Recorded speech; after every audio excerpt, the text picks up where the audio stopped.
Assalamualaikum warahmatullahi wabarakatuh.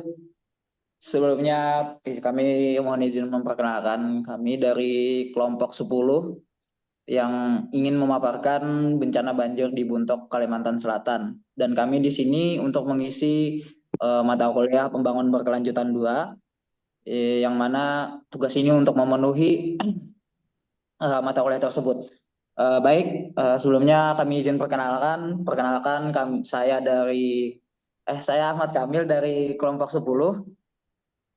Dan saya Nawaf. Dan Saya Muhammad saya Tola Reza. Saya Muhammad Dendi Fergianto. dan saya M Fajar Al-Anjar. Baik, masuk ke dalam suatu pembahasan. Di sini ada latar belakang. Jadi di wilayah Buntok, Kabupaten Barito Selatan, eh, Kalimantan Tengah merupakan daerah yang sering dilanda banjir pada akhir-akhir tahun ini.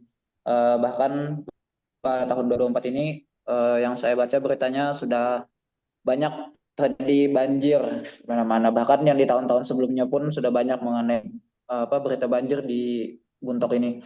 Lalu penyebab yang mengakibatkan dari daerah ini banjir itu adalah salah satunya ada curah hujan yang tinggi dan di kawasan yang dataran rendah, dan yang terakhir itu pembangunan infrastruktur tanpa adanya pelestarian alam.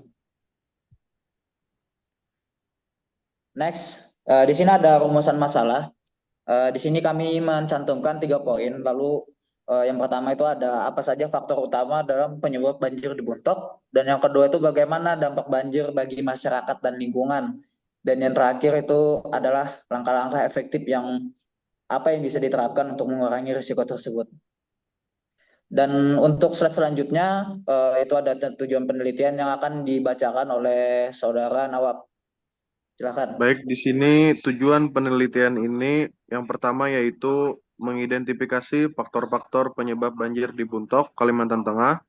Yang kedua, menganalisis dampak banjir terhadap lingkungan, ekonomi, dan kesehatan masyarakat di wilayah tersebut. Dan yang ketiga, mengusulkan strategi pencegahan dan penanganan banjir yang efektif untuk diterapkan di Buntok agar risiko bencana dapat diminimalisir.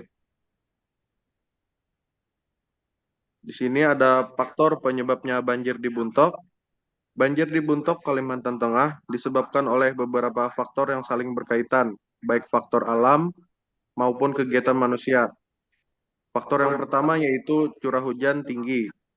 Buntok termasuk daerah yang memiliki curah hujan cukup tinggi, terutama pada musim hujan antara November hingga Maret. Curah hujan yang tinggi menyebabkan debit air di sungai meningkat, khususnya Sungai Barito dan anak-anak sungainya. Yang kedua, yaitu kondisi geografis dataran rendah. Secara topografi, Buntok merupakan wilayah dataran rendah yang berada di sepanjang aliran Sungai Barito. Dan yang ketiga yaitu deforestasi dan alih fungsi lahan. Aktivitas penebangan hutan dan alih fungsi lahan menjadi lahan perkebunan serta tambang juga berperan besar dalam meningkatkan potensi banjir di Buntok. Yang keempat, kurangnya infrastruktur drainase. Infrastruktur drainase yang kurang memadai atau bahkan belum ada di beberapa wilayah Buntok menyebabkan air tidak dapat mengalir dengan baik. Baik, selanjutnya akan dijelaskan oleh Dendi. Oke, dampak penyebabnya banjir di Buntok. Yang pertama, dampak terhadap infrastruktur umum seperti jalan, jembatan, dan fasilitas umum lainnya. Sering mengalami kerusakan akibat banjir. Yang kedua, dampak ekonomi.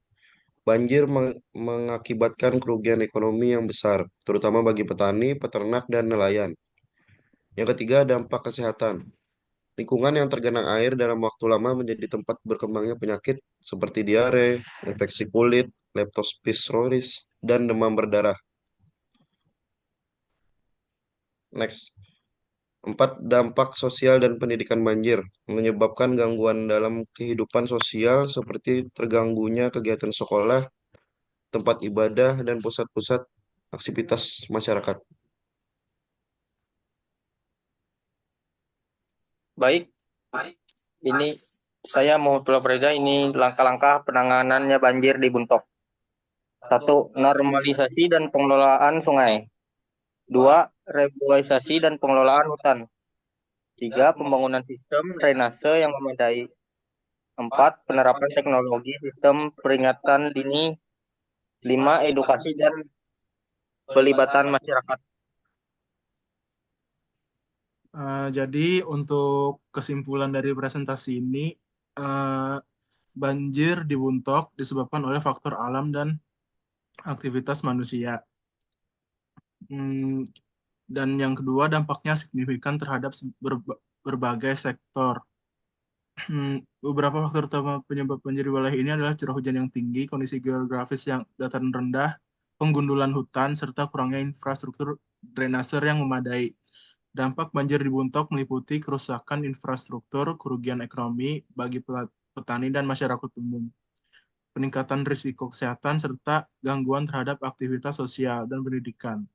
Penanganan banjir memerlukan langkah-langkah komprehensif, mulai dari normalisasi sungai, reboisasi, pembangunan sistem drainase, penggunaan teknologi peringatan dini, hingga edukasi dan pelibatan masyarakat dalam menjaga lingkungan.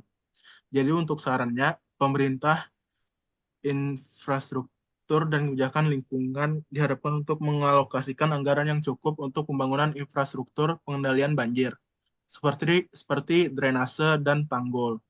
Selain itu, penegakan aturan terkait pengelolaan lahan dan hutan perlu diperketat untuk mencegah deforestasi.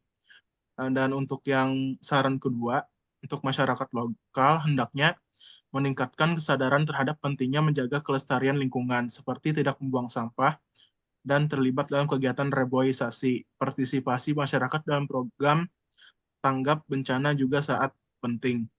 Dan yang saran ketiga, edukasi dan penyuluhan. Yang ketiga, lembaga institut pendidikan sekolah dan perguruan tinggi di wilayah ini dapat berkontribusi dengan mengadakan penelitian lebih lanjut mengenai metode penanganan banjir serta melakukan penyuluhan dan kampanye yang melibatkan siswa dan mahasiswa untuk menjaga lingkungan. Dengan sinergi antara berbagai pihak, diharapkan upaya mitigasi banjir di Buntok dapat berjalan lebih efektif sehingga risiko banjir di masa mendatang dapat ditekan seminimal mungkin. Sekian presentasi dari kelompok 10. Sudah selesai.